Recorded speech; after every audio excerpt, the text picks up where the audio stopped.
부동산 PF 부실과 함께 금융시장의 큰 이슈 가운데 하나인 홍콩 H지수.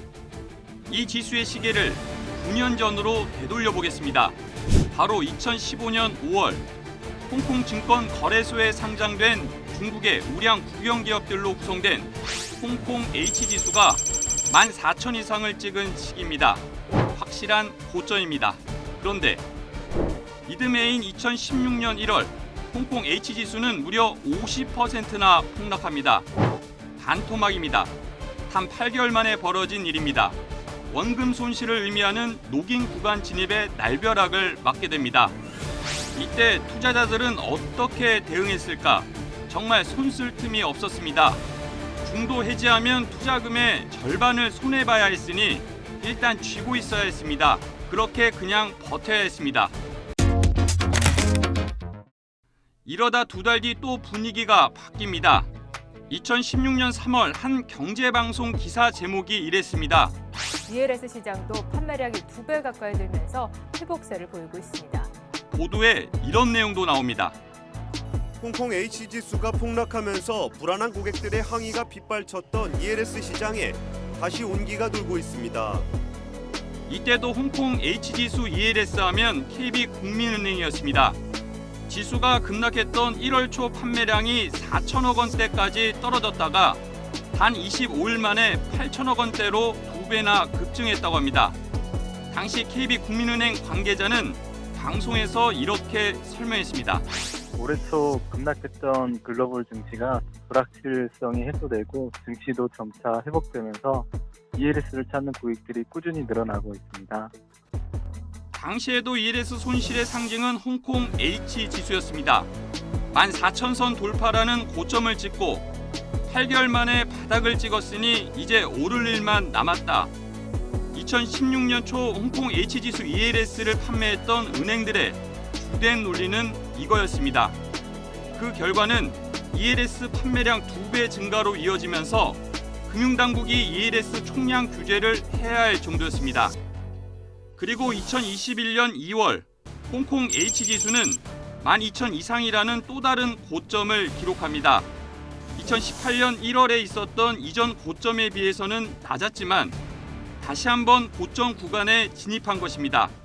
그런데 그해 말 지수가 8,000대까지 떨어지더니 이듬해인 2021년 10월에는 5,000선으로 폭락했습니다. 2021년 초 지수 고점일 때 은행에선 어떤 말을 했을까? 나라가 망하지 않으면 이거는 문제가 없는 거예요. 걱정하지 마시고 드셔라. 중국이 어떤 거냐. 처음에 그 설명이라든가 이런 부분들은 전혀 한계가 없습니다. 제일 먼저는 원상 복구해줘야 되고요. 그 다음에 또 하나 이자도 당연히 해줘야 된다고 생각합니다. 현재 여러 온라인 커뮤니티에서도 중국이라는 나라가 망하는 게 아니면 손실 볼 일이 없다는 은행 직원의 권유가 있었다는 증언이 쏟아지고 있습니다. 2021년 홍콩 H지수 고점 때도 ELS 하면 KB국민은행이었습니다. 지난해 8월 말 기준 홍콩 H지수 ELS 발행 잔액은 모두 20조 5천억 원. 이 가운데 은행 판매분이 15조 8,860억 원으로 전체의 77%에 이릅니다. 은행 판매분 가운데 8조 3천억 원가량이 올해 상반기에 만기가 도래합니다. KB국민은행이 4조 7,447억 원으로 절반이 넘습니다. 홍콩 H지수는 3번의 고점을 기록했습니다. 2015년 5월과 2018년 1월 그리고 2021년 1월 3년 간격으로 폭등 이후 폭락을 거듭했습니다. 이 과정을 거치면서 은행들의 투자 권유 행태는 매우 달랐습니다. 2016년 초 바닥론으로 2021년 초에는 폭망 불가론으로 투자자를 적극 끌어모았습니다. 정기예금 금리가 1% 수준이었으니 3% 수익 보장이란 건 충분히 혹할 만한 권유였습니다. 2021년 초 때는 홍콩 H지수가 높아야 투자 자체가 안전하다고 설득하기 쉬웠을 것입니다.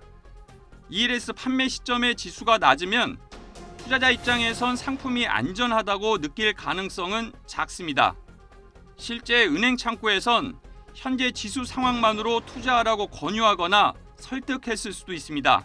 그런데 중요한 건 이 상품은 현재보단 3년 뒤가 더 중요하다는 점입니다. 결국 불안전 판매 여부가 핵심입니다.